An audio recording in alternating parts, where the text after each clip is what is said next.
নমস্কার, আমি ঋতব্রত ভট্টাচার্য শুরু করছি টাফ টক এক্সপ্লেইনার।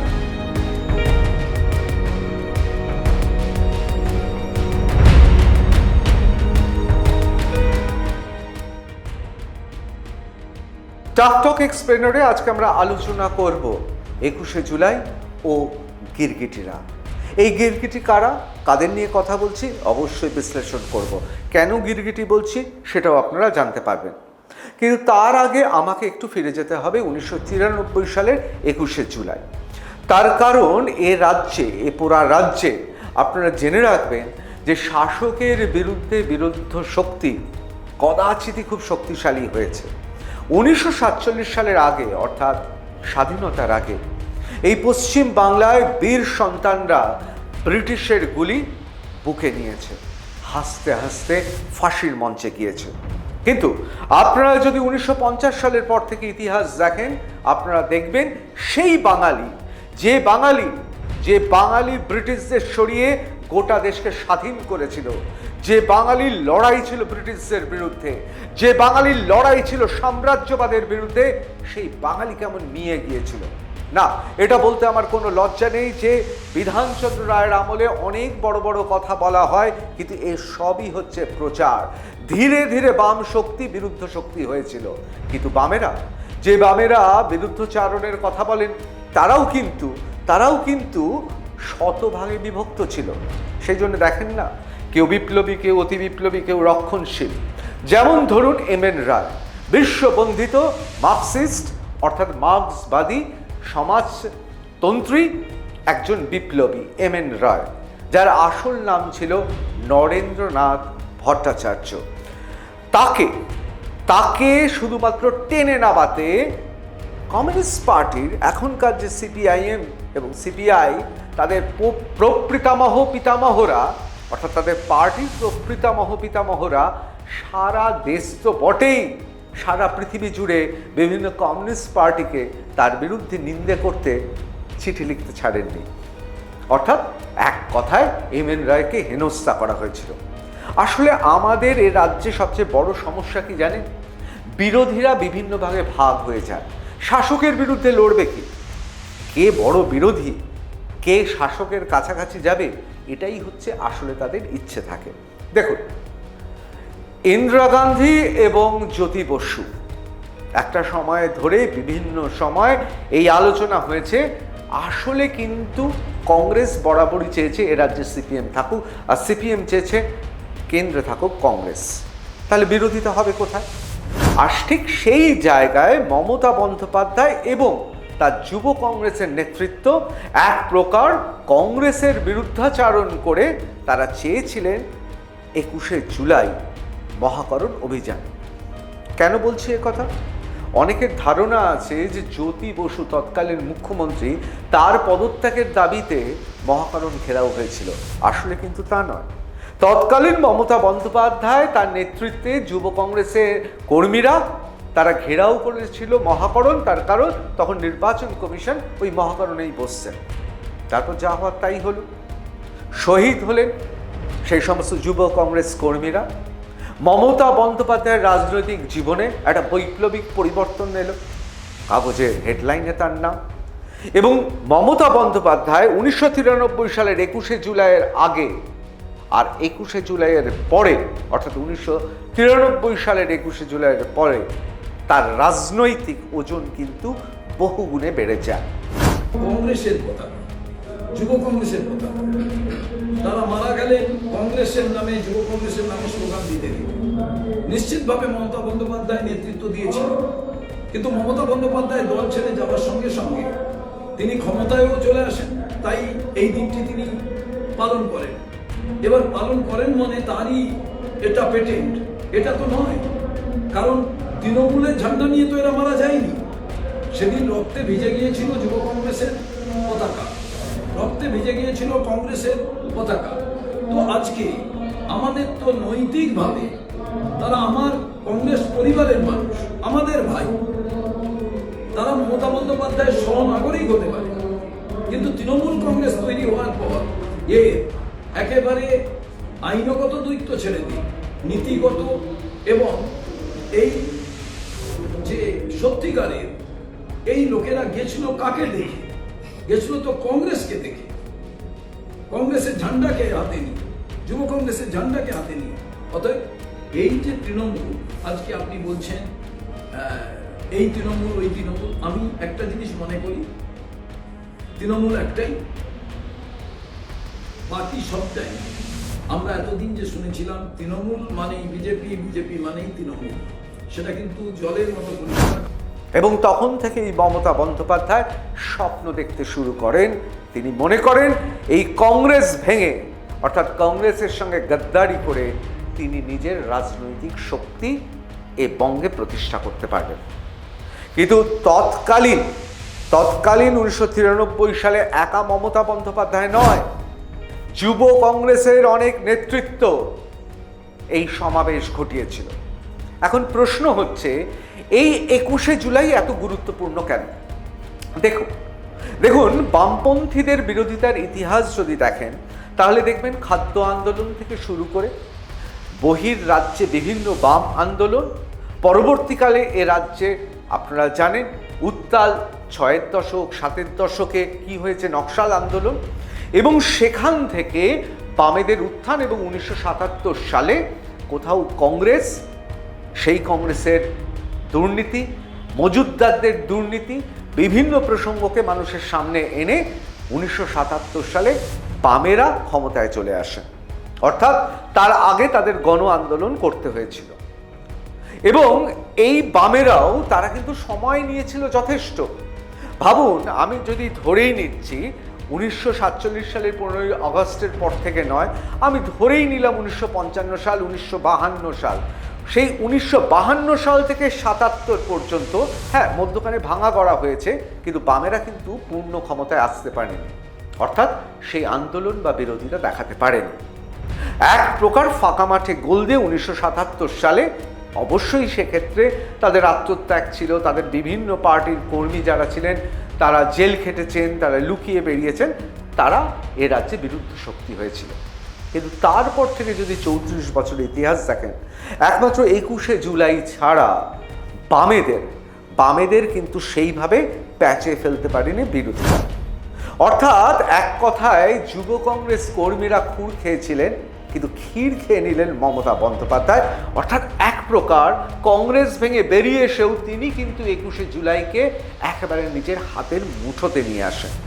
এবং 21শে জুলাই যেন মমতা বন্দ্যোপাধ্যায়ের প্রপার্টি বা সম্পত্তি, রাজনৈতিক সম্পত্তি বলে মনে হতে লাগে। কিন্তু আসলে কিন্তু 21শে জুলাই যুব কংগ্রেসের সাধারণ যারা কর্মী, তাদের উদ্যোগে তারাই শহীদ হয়েছিলেন, তারাই এসেছিলেন, তারাই পুলিশের কাছে মার খেয়েছেন, গুলিবিদ্ধ হয়েছেন। অথচ সেই যুব কংগ্রেস তাদের অকর্মণ্যতা এবং তাদের নেতৃত্ব না থাকার জন্য, এবং সর্বোপরি কংগ্রেসের নেতৃত্ব দুর্বল হয়ে যাওয়ার জন্য এক প্রকার হাইজ্যাক করে নিলেন মমতা বন্দ্যোপাধ্যায়। তারপর 2011 থেকে শুরু করে একেবারে 2025 পর্যন্ত মমতা বন্দ্যোপাধ্যায় বহাল তবিয়েতে, কখনো ব্রিগেডে, আপনারা জানেন 2011 সালে জেতার পর ব্রিগেডে, এবং পরবর্তীকালে আমরা জানি 2025 পর্যন্ত প্রত্যেকবার 21শে জুলাই একটা ইভেন্ট হয়ে দাঁড়িয়েছিল মমতা বন্দ্যোপাধ্যায়। আপনাদের অনেকেরই মনে আছে যে শহীদদের কথা বলা হয় তাদেরকে একমাত্র কুমির ছানার মতো দেখানো হতো। তা না হলে আপনাদের অনেকের মনে আছে যে ওই 21শে জুলাইয়ে শহীদের মঞ্চে হয়েছিল পাগলুর গান। সুতরাং কোথায় নিয়ে গিয়েছিলেন কেউ তো প্রশ্ন করার নেই। 21শে জুলাই মানে মমতা বন্দ্যোপাধ্যায়, এবং তিনি মনে করতেন এটা তার সম্পত্তি। পরবর্তীকালে এই 21শে জুলাইতে তার নিকট আত্মীয় অভিষেক বন্দ্যোপাধ্যায়কে নিয়ে আসা হয়, সেখানে যেন নতুন করে অভিষেক ঘটানো হয়। কিন্তু এবারের 21শে জুলাই আবার একবার প্রমাণ করে দিচ্ছে যে গোটা বিরোধী শক্তি এ রাজ্যে আসলে গিরগিটি ছাড়া কিছুই না। হ্যাঁ, ঋতব্রত বন্দ্যোপাধ্যায় তৃণমূল কংগ্রেস তারা দাবি করছে, আবার ওইদিকে কংগ্রেস দাবি করছে, কারণ অবশ্যই ঐতিহ্যের উত্তরাধিকার তো তারাই, তার কারণ যুব কংগ্রেসের নেতৃত্বেই তো গোটা ঘটনাটা ঘটেছিল 1993 সালে। আবার কেদো কালীঘাট তারাও বলছেন তারাও পালন করবেন। আসলে এক কথায় বলা যেতে পারে যে কবে ঘি খেয়েছিলাম তার হাতটা শুকে এখন পরিতৃপ্তি পাওয়া। 21শে জুলাই হবে শহীদ স্মরণ। আমরা পারমিশন চেয়েছি, কোনো প্রোগ্রামেই আমাদের পুলিশ পারমিশন দিচ্ছে না। একবার ভাবুন তো, কেন ইমাজিন যে একটা পুলিশ কখনো বলতে পারে যে up to August no rally will be allowed in Kolkata central and north. আরে এ আবার কি কথা? টোটাল গণতন্ত্রটাকে কন্ট্রোল, গায়ের জোরে ব্ল্যাঙ্ক অর্ডার। এখানে কোনো 144 নেই, এখানে কোনো কমিউনাল রাইটস নেই। তো কেন করছেন এসব?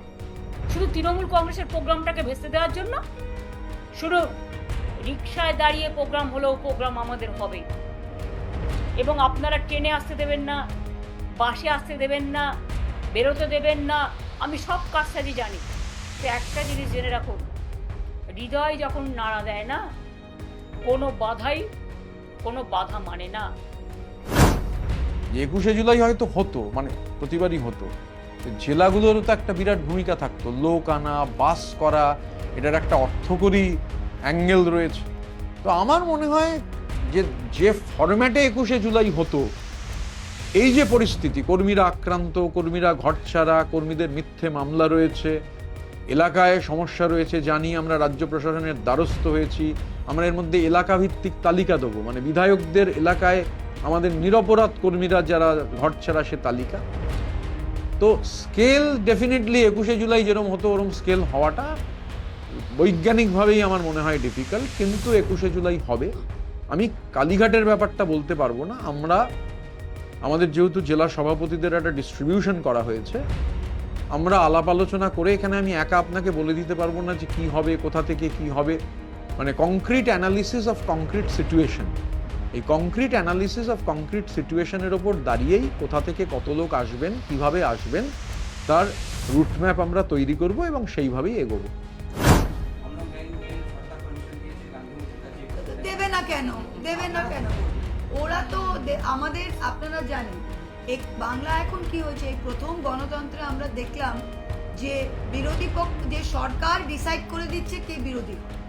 বাংলায় আমরা দেখলাম এলওপি কে ডিসাইড হবে সেটা মুখ্যমন্ত্রী ঠিক করে দিচ্ছে, সরকার ডিসাইড করে দিচ্ছে কে বিরোধী পক্ষ হবে। এখন সরকার যখন ডিসাইড করেছে যে বিরোধী পক্ষ হবে, যেটা আসলে বিজেপির বি টিম, অত যদি ভালোবাসা তো নিয়ে নাও না স্যার। আমরা কি করি, কাউকে ভালোবাসলে আমরা তো সাথে নিয়ে নিই, আগলে রাখি। এটা কি রকম ভালোবাসা যে আপনারা ভালোবাসলেন কিন্তু বাফার জোন করে রাখলেন? এটা বাফার জোন করে রেখে তাদের এখন সেই বাফার জোনের মাধ্যমে এখন নিশ্চয়ই গদ্দার ক্যাংকে এটাও সরকার লিখে দেবে যে তারা 21শে জুলাই কি বলবে, সেটাও হতে লিখে দেবে। কারণ ওদের তো জানা নেই, এই তো বোধ ছিল না যখন 21শে জুলাই হয়েছিল। উনি যেই পার্টিতে বিলং করতেন সেই পার্টি তো ওয়াজ দ্য পার্টি উইচ যা যে গুলি চালিয়েছিল। তা এখানে দাঁড়িয়ে আমরা তো, আপনারা তো জানেন, আমরা তো we are waiting for the permission and if not we are moving the court. Let's see what will be decided. আমরা তো প্রস্তুত, আমরা তো পুরো প্রস্তুত। আমরা তো ভিক্টোরিয়ার সামনে তো আমরা চেয়েছি, এবং আমরা তো বলছি আমরা রেকর্ড সমাবেশ করার জন্য আমরা প্রস্তুত। এখন সেটা জানে বলেই তো সরকার পক্ষ তৃণমূলকে একটু ডিস্টার্ব করা। আচ্ছা বলুন, তৃণমূল নাকি দুর্বল, মমতা বন্দ্যোপাধ্যায় শিবির নাকি দুর্বল, আর মমতা বন্দ্যোপাধ্যায় তার বাড়ি থেকে তিনি যাতে না বেরোতে পারেন তার জন্য পুলিশের ব্যবস্থা করা হচ্ছে, আর বাকিদেরকে পুলিশ প্রমোট করছে। অ্যাকচুয়ালি বিজেপি ভয়টা তো পাচ্ছে মমতা বন্দ্যোপাধ্যায়কেই। তো সেই কারণে ভিক্টোরিয়ার সামনেটা আমাদের দিতে তারা চাইছেন না। যদি কাউকে মেয়র দেওয়া যায় তো তাহলে কাউকে ভিক্টোরিয়ার সামনেটা দেওয়া যায় না।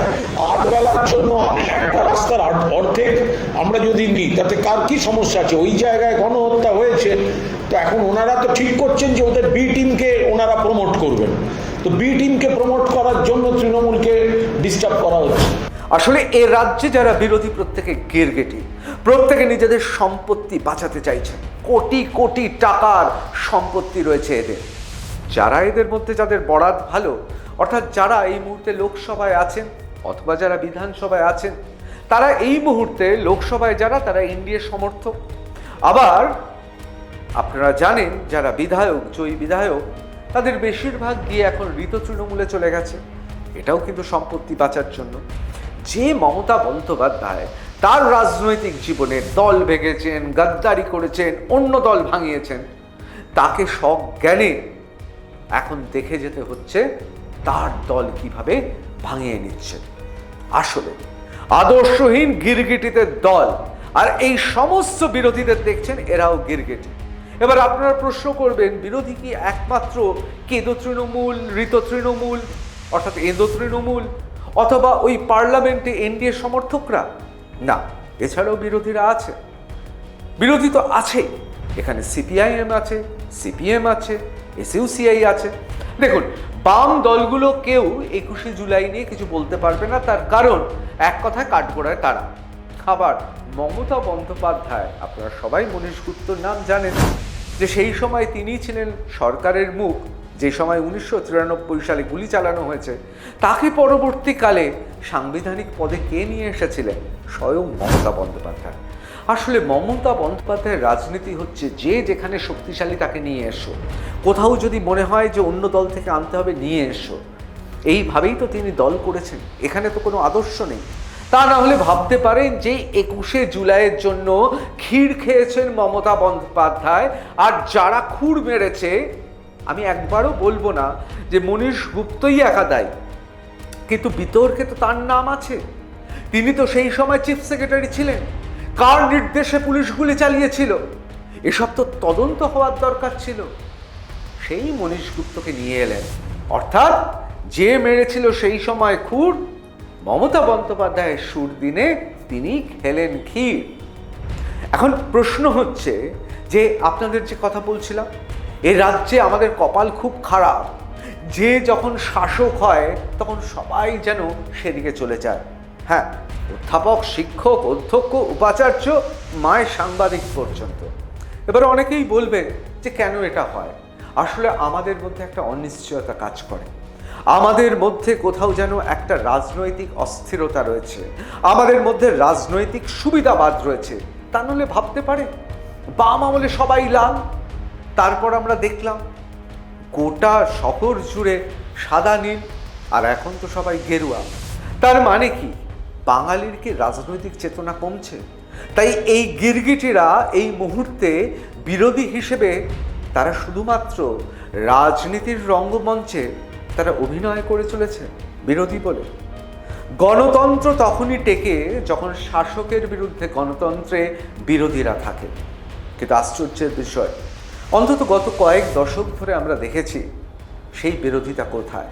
হ্যাঁ, এটা মানতেই হবে শুভেন্দু অধিকারী এবং তার আগে দিলীপ ঘোষ, তারা ক্রমশ বুঝতে পারছিলেন যে এবার বোধহয় মমতা বন্দ্যোপাধ্যায়ের রাজনীতিতে তার যে গ্ল্যামার 21শে জুলাই থেকে গোটা বাংলা জুড়ে যে আবেগের নাম হয়ে উঠেছিল মমতা বন্দ্যোপাধ্যায়, সেই নামটা ক্রমশ ম্রিয়মাণ হচ্ছে। এবং শুভেন্দু অধিকারী শেষ মাস্টার স্ট্রোক দেন 2021 থেকে 2026 পর্যন্ত বিরোধিতা কাকে বলে তিনি দেখিয়েছেন। অবশ্যই সঙ্গত করেছিল ভারতীয় জনতা পার্টির কেন্দ্রীয় নেতৃত্ব এবং শ্রমিক ভট্টাচার্যের মতো বাগ্মী রাজ্য সভাপতি। কিন্তু একটা জিনিস মনে রাখবেন, খুব পরিষ্কার মনে রাখবেন, যে আমরা অর্থাৎ আপামর জনগণ তারা কিন্তু এবার পদ্মে রীতিমতো ঝড় তুলেছেন। তার কারণ হচ্ছে তারা চেয়েছিলেন তৃণমূল সরকারের পতন। এখন প্রশ্ন হচ্ছে, আমাদের এ রাজ্যে আসলে কি নেগেটিভ ভোট হয়? অর্থাৎ 1977 সালের ভোটটা যত না বাম সিপিএমকে দেওয়া হয়েছিল, তার থেকে অনেক বেশি গণটোকাটুকি থেকে শুরু করে নকশাল আন্দোলনে আইন শৃঙ্খলার অভাব থেকে শুরু করে গোটা নৈরাজ্য যে ঘটিয়েছিল সেই তৎকালীন কংগ্রেস সরকার, যেভাবে সন্ত্রাস করেছিল, তার বিরুদ্ধে ভোট দিয়েছিল।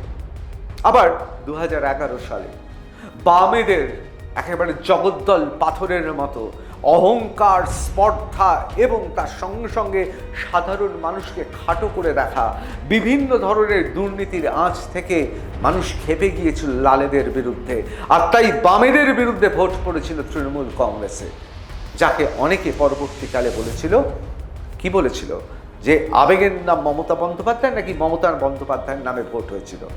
কিন্তু 2011-তে অনেক রাজনৈতিক বিশ্লেষক বলেছিলেন না, তৃণমূলের সমর্থক যারা নন, এমনকি যারা তৎকালীন সংখ্যায় খুব অল্প হলেও একেবারে ভারতীয় জনতা পার্টির আদর্শে, জনসংঘের আদর্শে বিশ্বাস করতেন, তার কারণ ওই ছোট ছোট শরিক দলগুলো সিপিএমের দম্ভ, বিগ ব্রাদার অ্যাটিটিউড, অর্থাৎ বড় ভাইয়ের মতো সেই সব কিছু জানে, বাম পরিবারে তাতে অতিষ্ঠ হয়ে গিয়েছিল।